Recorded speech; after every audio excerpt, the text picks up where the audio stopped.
আমি এই যেগুলি নিয়েছি এগুলি দিয়ে আমি একটা সুন্দর মশলা তৈরি করে নেব। যে কোনো গ্রেভিতে এটা ব্যবহার করা যাবে। এই মশলাটা মাছ, মাংস, চিকেন রান্না করলেন এই মশলাটা সেই গ্রেভির মধ্যে ইউজ করা যাবে। খুব সুন্দর একটা টেস্ট হবে, দারুণ। তো আমি কি কি নিয়েছি বলি। এই রেড ক্যাপসিকাম নিয়েছি, রসুন, কাঁচা লঙ্কা, টমেটো একটা বড় সাইজের হলে একটা নিলেই হবে। আমি দুটো নিলাম একটু ছোট দেখেই। আর একটা পেঁয়াজ নিলাম। পেঁয়াজ লঙ্কা আপনাদের কম বেশি একটু অ্যাডজাস্ট করে নিতে পারেন। নিতে পারে আরও 2-3টে পেঁয়াজ নিয়ে নিলেন। তাহলে মশলাটা করে রেখে দিলেন টিফিন বক্সে। তারপরে সেটাকে যখন ইচ্ছে হবে রান্না করতে পারেন, ইউজ করতে পারেন যে কোনো রান্নায়। ডিমের ঝোল, চিকেন, মাছ, যে কোনো কিছুতে কিন্তু এই মশলাটা ব্যবহার করা যাবে। দারুণ হবে খেতে। চলুন তাহলে আগে আমি কি করব এটা বলি। চলুন, এটাকে আমি সিদ্ধ করতে বসিয়ে দিয়েছি, তারপরে মিক্সিতে গ্রাইন্ড করে নেব। চলুন এটা তাহলে সিদ্ধ হোক।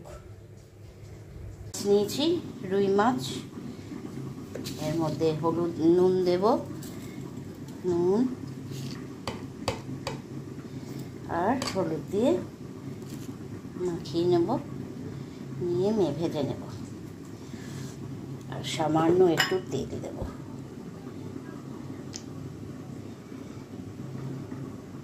এক চামচ মতো তেল দিয়ে দিলাম, দিয়ে এটাকে মাখিয়ে নেব।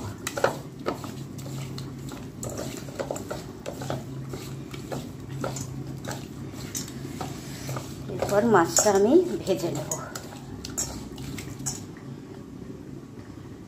ক্যাপসিকামটার ভেতরে সিডসগুলি বের করে দিয়েছি, এগুলি সব বের করে দিয়েছি। ছুরি দিয়ে কেটে যে টমেটো আছে সব যেগুলি সেদ্ধ করলাম সবটা আমি মিক্সিতে ঠান্ডা করে পেস্ট করে নিই। আর তেল গরম করতে দিয়ে দিয়েছি। মাছটা ভেজে নেব। এবারে এক এক করে মাছ ভেজে নেব।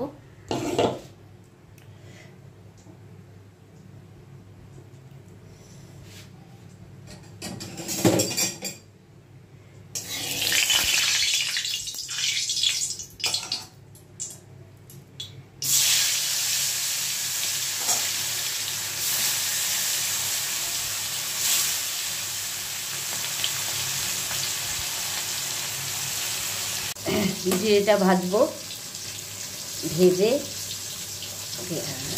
করে নেব, গুঁড়ো করে নেব। জিরে ফোড়ন দিয়ে দেবো। মাছ ভাজা হয়ে গেছে। মাছ ভাজার তেলেই আমি রান্নাটা করব। এরপর আমি এর মধ্যে একটা আলু কেটে নিয়েছি, আলু দেব। একটু মোটা মোটা করেই আলুটা কেটেছি। নুন আর হলুদ দিয়ে ভালো করে লাল করে ভেজে নেব। ফ্লেমটাকে আমি লো করে দিলাম। একটু হলুদ আর সামান্য নুন দিয়ে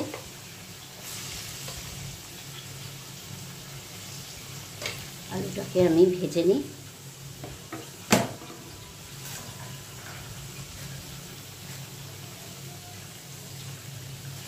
হলুদ বেশি দিলাম না, তেলের মধ্যে হলুদ দিয়ে হয়ে যাবে। মশলাটাকে আলুটাকে আমি ভালো করে কিন্তু ভেজে নেব।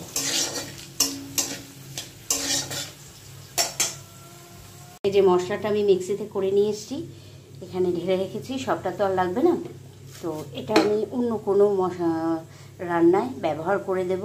কিভাবে করব সেটাও আমি দেখাবো। আর এই মাছের ঝোলটা যেভাবে করছি সেটাই আপনাদের সাথে শেয়ার করি আজকে। এই যে মশলাটা আমি দেবো এর মধ্যে।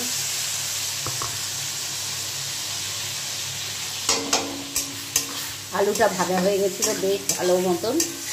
তারপরে মশলাটা আমি কষাবো। এর মধ্যে নুন, হলুদ, চাইলে আপনারা লঙ্কার গুঁড়ো ব্যবহার করতে পারেন, কিন্তু আমি যেহেতু কাঁচা লঙ্কা দিয়েছি আমি লঙ্কাটা স্কিপ করব। আমার ক্ষেত্রে আপনারা ঝাল যারা পছন্দ করেন আপনারা অবশ্যই একটু কাশ্মীরি লঙ্কার গুঁড়ো, একটু ঝাল লঙ্কার গুঁড়ো সেটা এর মধ্যে দিয়ে অবশ্যই করতে পারেন, তাতে টেস্টটা বাড়বে, কমবে না, ভালোই হবে খেতে।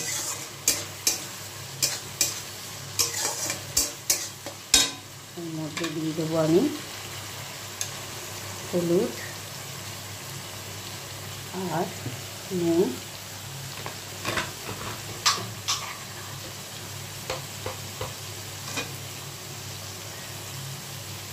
নুনটা পড়ে যাবে, এই নুন দিলাম, স্বাদ অনুযায়ী নুনটা আমি দিয়ে দিয়েছি।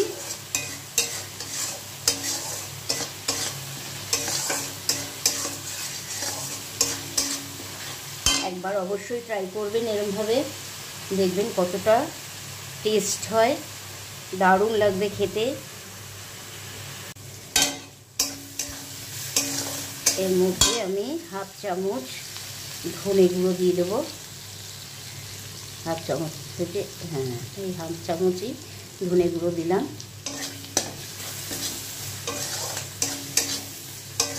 মশলাটাকে ভালো করে কষিয়ে নিতে হবে।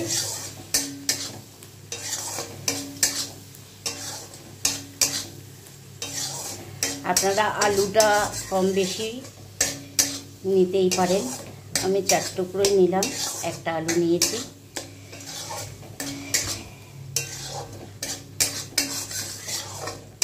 মাছের ঝোলে একটু আলু না দিলে ভালো লাগে না, তার জন্যই দেওয়া।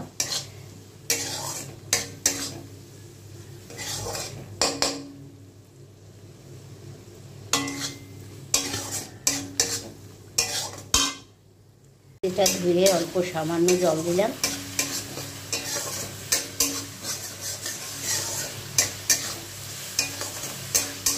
ভালো করে কষিয়ে নিতে হবে, তেল বেরিয়ে গেলেই মশলা থেকে, তাহলে কিন্তু পুরো কমপ্লিট হয়ে যাবে মশলাটা কষানো। আমি কষিয়ে নিই, মশলাটা আমি ভালো করে কষিয়ে নিয়েছি তেলের সাথে, 5 মিনিট ধরে কষিয়েছি লো ফ্লেম করে, হয়ে গেছে কষানো। এরপর আমি যে জিরেটা ভেজেছিলাম সেই জিরেটা দিয়ে দেবো এর মধ্যে, কিছুটা কষানোর মধ্যে দিয়ে দিলাম, আর কিছুটা নামানোর আগে একটু দিয়ে দেবো। চলো, এটা হয়ে গেছে। এরপর আমি জল দিয়ে দেবো, ফুটে উঠলে মাছটা দিয়ে দেবো।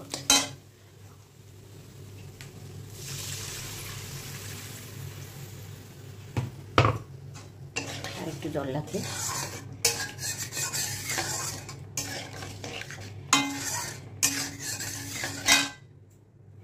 কি করুন না, এই ঝোলটা ফুটে গেছে, এর মধ্যে আমি মাছ অ্যাড করে দেবো। ঝোলের পরিমাণটাও আপনাদের বুঝিয়ে দেবেন। আমি মাছগুলি দিয়ে দিলাম, ভাজা মাছটা।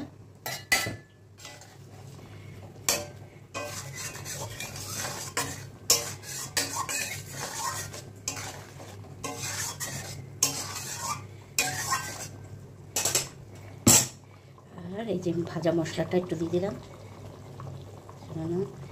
দিয়ে এর মধ্যে ধনে পাতা দিয়ে দিলাম। বেশিক্ষণ একদম লাগে না মাছের ঝোলটা করতে, মাছটা ভাজতে যাওয়ার সময় মাছ আর আলু, তারপরে ঝোলে একদম খুব তাড়াতাড়ি মাছের ঝোলটা হয়ে যায়, এবং খেতেও কিন্তু খুব ভালো হবে। আর একটু মশলা দিয়ে দিলাম, মশলা বলতে যে জিরেটা সেটা ভেজে রেখেছিলাম, সেই মশলাটা। এই 5টা এলাচ আমি একটু থেতো করে নেব।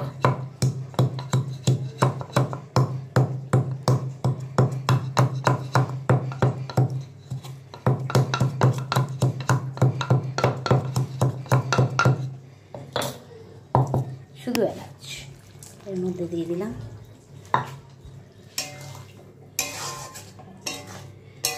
হয়ে গেছে মাছের ঝোল, কিন্তু একটুখানি নিভিয়ে আমি স্ট্যান্ডিং সময় দেব। নিভিয়ে মাছটাকে ঢেকে রাখবো।